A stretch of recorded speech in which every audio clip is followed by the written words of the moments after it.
Good morning students, कैसे हैं आप सब? तो आज हम मैथ में स्टार्ट करने जा रहे हैं अध्याय 4। क्या है? अध्याय 4 में जो है आज हम द्विघात समीकरण के बारे में चर्चा करने वाले हैं। ठीक है, तो आज इस चैप्टर को हम अच्छा से पढ़ेंगे और इससे रिलेटेड जो भी सवाल होगा उसको बनाएंगे। लेकिन सवाल बनाने से पहले हम सबको पहले थ्योरी के बारे में जानकारी होना आवश्यक है। किसके बारे में? जब तक थ्योरी कंप्लीट नहीं होगा तब तक आप क्या सवाल बना पाएंगे? तो आप सबसे पहले थ्योरी पढ़ेंगे द्विघात समीकरण के बारे में। ठीक है, तो आपके सामने बोर्ड पर दिख रहा है द्विघात समीकरण। क्या दिख रहा है? द्विघात समीकरण। तो द्विघात समीकरण में जो है उसका जो इक्वेशन होता है, देखिए ax² plus bx plus c is equal to 0। Comma देके लिखा हुआ है फिर से a नॉट इक्वल टू 0, जो कि a का मान जो है 0 के बराबर नहीं हो सकता है। यदि a का मान अगर हम 0 लेंगे तो पुट करेंगे 0 तो क्या हो जाएगा? ये टर्म पूरा 0 हो जाएगा। क्या हो जाएगा? 0। जब ये टर्म 0 हो जाएगा तो ये आपका क्या हो जाएगा? सरल रेखा कहलाएगा। क्या कहलाएगा? सरल रेखा। हाँ, एक सरल रेखा के फॉर्म में कहलाएगा। ठीक है, तो इसीलिए आपको यहाँ पर कॉमा देके a नॉट इक्वल टू 0 लिखा जाता है। ठीक है, तो अब आपको समझ में आ गया? कभी भी a का मान 0 नहीं होगा। ठीक है, यदि a का मान 0 होगा तो वह द्विघात समीकरण नहीं कहलाएगा। ठीक है, द्विघात समीकरण नहीं कहलाएगा। इतना तक क्लियर है? तो इसको क्या कहेंगे? द्विघात समीकरण का मानक रूप कहलाता है। क्या कहलाता है? मानक रूप को कहते हैं स्टैंडर्ड फॉर्म। क्या कहते हैं? Standard form. तो ये क्वाड्रेटिक इक्वेशन का क्या हो गया? ये स्टैंडर्ड फॉर्म हो गया। ठीक है, अब आगे जो है इससे रिलेटेड एक क्वेश्चन मैंने बोर्ड पर लिख दिया है। ठीक है, आप लोग बोर्ड पर देख पा रहे होंगे। देख पा रहे हैं ना? Yes sir. तो ये क्वेश्चन तो आप देख पा रहे हैं x² माइनस 4x। ठीक है, इस प्लस 2x को इधर लेके आ जाते हैं। ठीक है, इस क्या हो गया? माइनस 2x, उसके बाद क्या हो गया? 4 और प्लस 1 कितना हो गया? 5 प्लस 5 लिखेंगे और उसके बाद इधर माइनस 3 को इधर लेके आ जाएंगे। ठीक है, इज इक्वल टू कितना हो जाएगा? 0 हो जाएगा। यानी x² आपका क्या हो जाएगा? Minus 6x। ठीक है, उसके बाद कितना हो जाएगा? Plus 8 is equal to 0। यहाँ तक क्लियर है? तो ये आपका जो है द्विघात समीकरण है या नहीं, ये कैसे पता करेंगे? यहाँ पर देखिए ax² plus bx plus c बराबर 0, a नॉट इक्वल टू 0। जो a का जो मान होगा वो 0 के बराबर नहीं होगा। ठीक है, तो ये द्विघात समीकरण का स्टैंडर्ड फॉर्म कहलाता है। अब उससे रिलेटेड एक क्वेश्चन मैंने दिया है बोर्ड पर, जांच कीजिए कि निम्न द्विघात है या नहीं है। तो इसको क्या किए हम? सॉल्व कर रहे हैं। ठीक है, LHS को भी सॉल्व करेंगे और RHS को सॉल्व करते हुए जो है इसको हम क्वाड्रेटिक फॉर्म में लाने का प्रयास करेंगे, जो कि आपका जो है हल करने के बाद ये क्वाड्रेटिक फॉर्म में है या नहीं है आप लोग बताएंगे। है। देखिए ax², a की जगह क्या हो गया? 1x² प्लस माइनस, आपका यहाँ माइनस है वहां प्लस है, तो इसको क्या कर देंगे? प्लस माइनस 6x हो जाएगा। उसके बाद प्लस c की जगह क्या हो जाएगा? 8 हो जाएगा। अब बराबर क्या है? 0 है। तो ये आपका द्विघात समीकरण है या नहीं है? तो यहाँ पर लिखेंगे therefore ax² plus bx plus c बराबर 0 के रूप में है। यहाँ तक क्लियर है? चलिए आप लोग उतार लिए सवाल को। चलिए अब नेक्स्ट क्वेश्चन देते हैं इससे रिलेटेड। ठीक है, जल्दी उतारिए।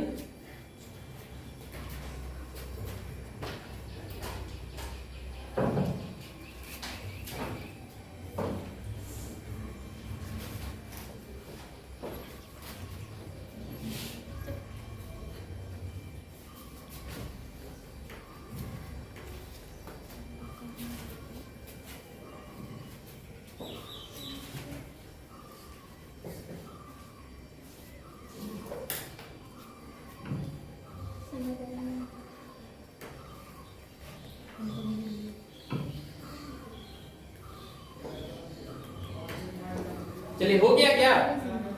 सबको उतार लिए? सर आप मोमेंटम कहाँ से लिखे? वहाँ पे x square plus 4x minus 4x plus 1। कौन बोला? वो नीचे ये वाला? जिसके बाद से प्लस 1 लिखे वो कहाँ से लिखे? ये वाला +1 है। प्लस 1 जमा कहाँ से आएगा? ये वाला +1 यहाँ से +1 को फिर से यहाँ लिखिए, ठीक है?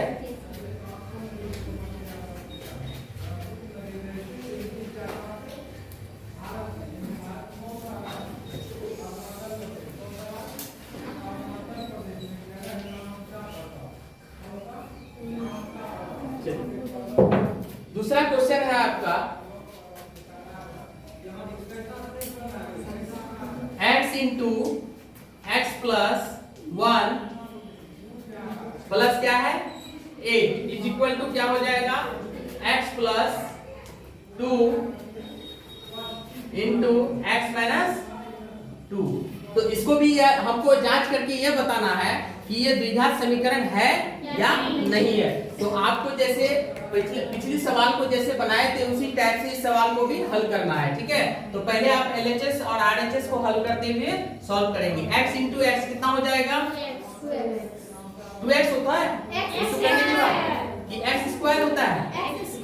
x फिर क्या हो जाएगा +1, यहाँ पर क्या है +x है, तो कितना हो जाएगा +x, x इंटू 1 x हो जाएगा, प्लस कितना हो गया 8 इज इक्वल टू, अब देखिए आप a plus b into a minus b क्या होता है फॉर्मूला?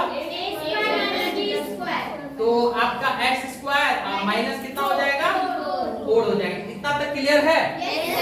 चलिए अब इसको हम क्या करेंगे, आपको RHS को जो है LHS की तरफ लेकर आते हैं, ठीक है? लेकिन उससे पहले जो है आप देखिए बीच में इक्वल है, दोनों तरफ x स्क्वायर है, तो क्या हो जाएगा ऑटो कैंसिल हो जाएगा, ठीक है? बचेगा क्या आपके पास? क्या बचेगा? x प्लस 8 बचेगा इज इक्वल टू कितना है -4। अब फिर क्या करेंगे हम x प्लस 8 इस प्लस -4 को इधर लेके आएंगे, कितना हो जाएगा +4 इज इक्वल टू कितना हो जाएगा 0, यानी इसको हल करेंगे तो कितना हो जाएगा x plus 12 is equal to 0। अब ये बताइए हमको कि ये ax square plus bx plus c is equal to 0 के फॉर्म में है? तो आप इसको लिखिए अतः यह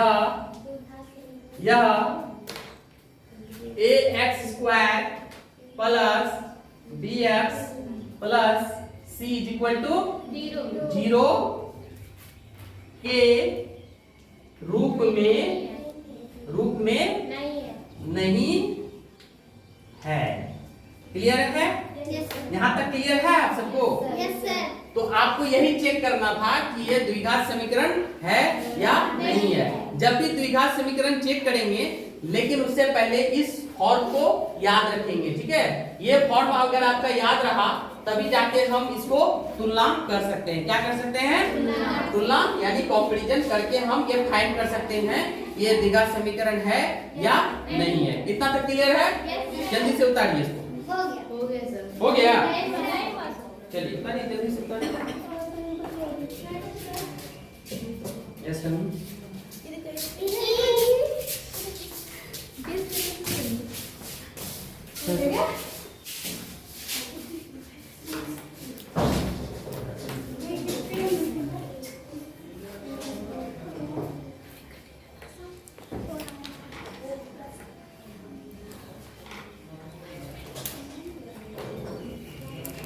चलिए हो गया ना ये सवाल? Yes sir.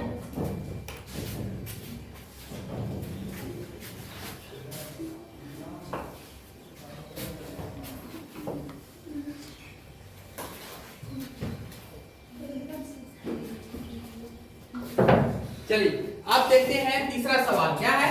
तीसरा सवाल x into 2x plus 3 is equal to x square plus 1।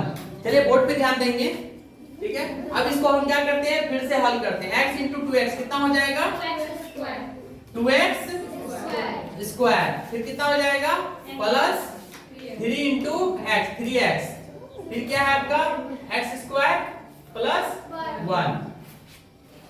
अब ये बताइए हमको 2x स्क्वायर है, 2x स्क्वायर, आप ये प्लस एक्स स्क्वायर को LHS की तरफ लेके आ जाइए, कितना हो जाएगा माइनस एक्स स्क्वायर, फिर क्या है प्लस 3x है, अब फिर प्लस 1 को इधर लेके आइएगा तो माइनस 1 हो जाएगा, इधर कितना हो जाएगा 0 हो जाएगा, होगा कि नहीं? Yes sir. Plus 2x square से एक एक्स स्क्वायर चला जाएगा तो कितना होगा प्लस एक्स स्क्वायर होगा, फिर क्या हो जाएगा प्लस 3x, फिर क्या हो जाएगा माइनस 1 इज इक्वल टू 0। अब ये बताइए कि ये आपका द्विघात समीकरण का मानक फॉर्म में आता है या नहीं आता है? तो इसको आप लिखेंगे अतः यह द्विघात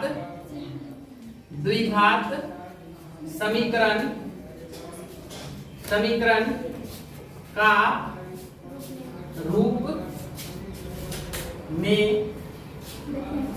है। इतना तक क्लियर है? Yes sir. ये क्लियर हो गया? Yes. इसमें किन्हीं को भी प्रॉब्लम है तो पूछ सकते हैं। चलिए ये हो गया।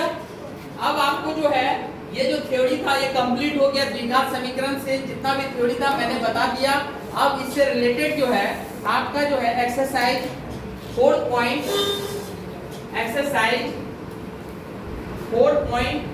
कितना 1 को आपको बनाकर लाना है। क्या करना है? बनाकर लाना है। अगले क्लास में अगर किन्हीं को प्रॉब्लम होगा एक्सरसाइज 4.1 में तो वह सवाल करेंगे और उस सवाल का क्या हो जाएगा, उसको सारे सवालों का जो है सॉल्यूशन आपको बोर्ड पे प्रोवाइड कर दिया जाएगा। ठीक है? तो इतना तक क्लियर है?